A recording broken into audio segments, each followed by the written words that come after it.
ანუ ჩემო ძირფასებო დღეს აგიხსნით თუ რატომ არის აუცილებელი უარის თქმა, როცა რაიმეს გვთავაზობენ და მისი გაკეთება არ გვინდა. ამ თემაზე რამოდენიმე ვიდეო მაქვს ჩაწერილი, რომელიც შეგიძლიათ ნახოთ, მაგრამ გამომრჩა ერთი ყველაზე მნიშვნელოვანი მომენტი, რომელსაც დღეს მოგიყვებით.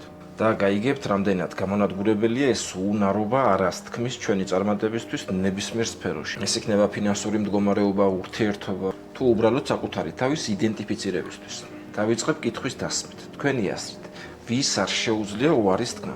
რამოდენიმე წამით დაასტობეთ ეს ვიდეო და დაწერეთ კომენტარებში თქვენი ვერსია. ეს ძალიან მნიშვნელოვანია, რათა ნათლად დაინახოთ, როგორ აღიქვამთ ამ პრობლემას. უარის თქმა არ შეუძლია სუსტ ადამიანს, უხეშად რომ ვთქვათ, მონას. ეს არის მონური პროგრამა, რომელიც ყოველ ჯერზე უარის თქმის ვერ გაბედვით, საკუთარ თავს უგზავნით სიგნალს, რომ ჩვენ ვართ სუსტები, იერარქიულ დაბალ საფეხურზე ვიმყოფებით. არ გვაქვს იმის ტრაკი, რომ ის არ გავაკეთოთ, რაც ჩვენ არ გვინდა. ესეთი სიგნალი ჩვენ თავს შევთავაგონებთ და ვაძლიერებთ შეგრძნებას, რომ ჩვენ ვართ სუსტები, არაობა. იმას აღარ ვამბობ თუ რა საშინლად ვგრძნობ თავს, როცა უარი ვერ უთხარით და დავთანხმდით, რაზეც არ გვინდოდა. თუ როგორი ბრაზი გვემართება საკუთარ თავზე, რომელიც ძალიან ხშირ შემთხვევაში ზიზღშიც გადადის და ხშირად როგორ ვიკეტებით საკუთარ თავში და ასევე ვემალებით შესაძლებლობებს, რომელსაც ცხოვრება გვაძლევს. არც იმაზე ვისაუბრებ, თუ როგორ იყენებენ ჩვენს უნარობა საზოგადოება დაწყებული ჩვენი საყვარელი ხალხიდან დამთავრებული სამსახურში, სადაც ყველასთვის კომფორტულები გავხდით და ყველას უხეშად რა ვთქვათ, მიუფურთხებია თუ რას გვგრძნობთ საერთოდ ჩვენ.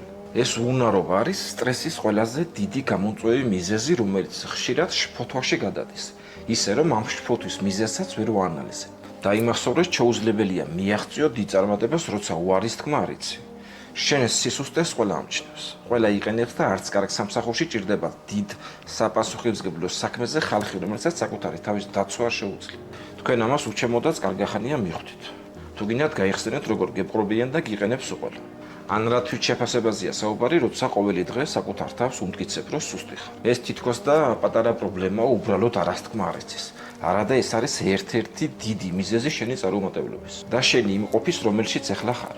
ჩემო ძვირფასებო, მე ვარ თემონ მემსიწვერიძე, ჰიპნოთერაპევტი და მე მუშაობ ქვეცნობიერის იმ სიღრმეებში, სადაც ამ პრობლემის მიზეზები ინახება.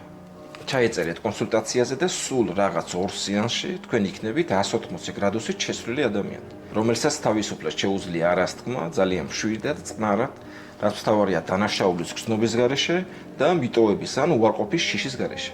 თქვენ წარმოდგენაც კი არ გაქვთ, რა მშვენიერია ცხოვრება, როცა იმის საშუალება გაქვთ თავისუფლად არა თქვათ.